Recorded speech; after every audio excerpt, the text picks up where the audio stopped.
They understood, at last, that power built on compassion endures longer than power built on fear, that a nation capable of feeding its enemies had already won far more than the war.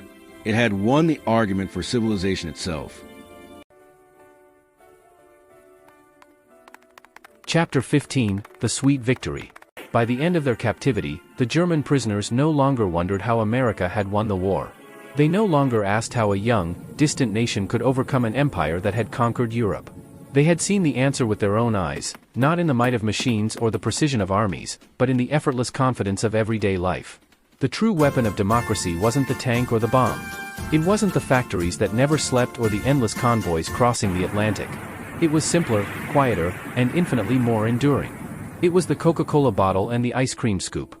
Symbols of a civilization so rich in both material and moral strength that it could turn even captivity into comfort, even defeat into dignity.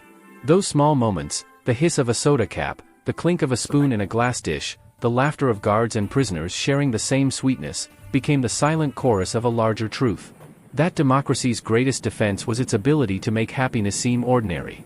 When those men returned home, they carried that lesson with them like a secret map of the future.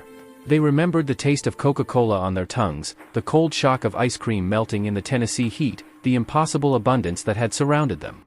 To them, these were not luxuries, they were revelations. Proof that a society could be strong because it cared for comfort, powerful because it trusted its people with pleasure. They spoke of it not as nostalgia, but as conviction. They had seen a better world, one that did not need to conquer others to prove its greatness. A world where work built plenty, and plenty built peace.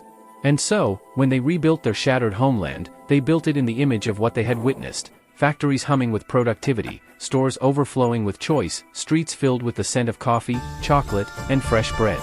They built a democracy not just of laws, but of daily life, of food, fairness, and freedom. Because in the end, the war had not been won only on battlefields.